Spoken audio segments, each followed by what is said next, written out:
In this video, we're going to look more closely at object storage data tiers and object storage APIs. Object storage buckets also have storage tiers, or classes, associated with them, and these tiers are based on how frequently the data is accessed. A standard tier bucket is where you would store objects that are frequently accessed. This tier tends to have the highest per gigabyte cost associated with it.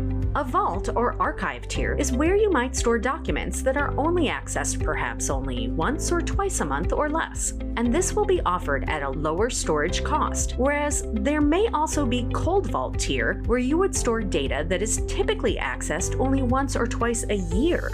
This storage often costs just a fraction of a US cent per gigabyte per month. Often, you can also set up automatic archiving rules for your data, meaning that if an object isn't accessed for a period of time, it will automatically be moved to a cheaper storage tier.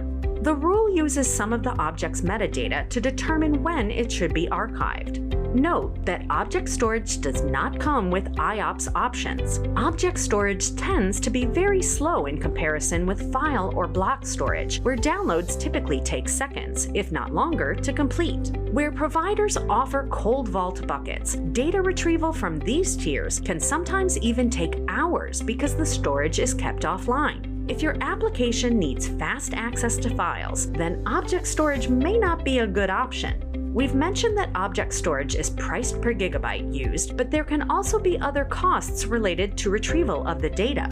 These costs are similarly low, but access charges can be higher for data that is in a vault or cold vault tiers, so it is important to ensure that the data is in the correct tier based on its frequency of access. Object storage does not need to be attached to a compute node for you to access it. Rather, you access object storage through an Application Program Interface, or API.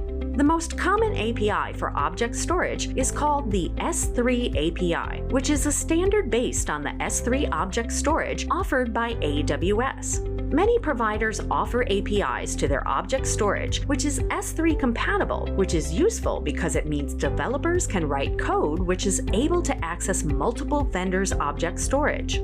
The API itself is an HTTP-based RESTful API or RESTful web service. The API call allows applications to manage object storage and buckets as well as put, upload, or download objects to and from them. Object storage is not just for new applications, but can be used to meet requirements for existing ones.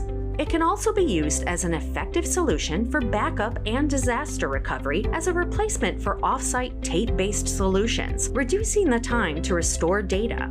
Many backup packages now include the ability to back up data up into the cloud using object storage. Object storage is more efficient than tape backup solutions, which require tapes that need to be physically loaded into and removed from tape drives and moved off-site for geographical redundancy.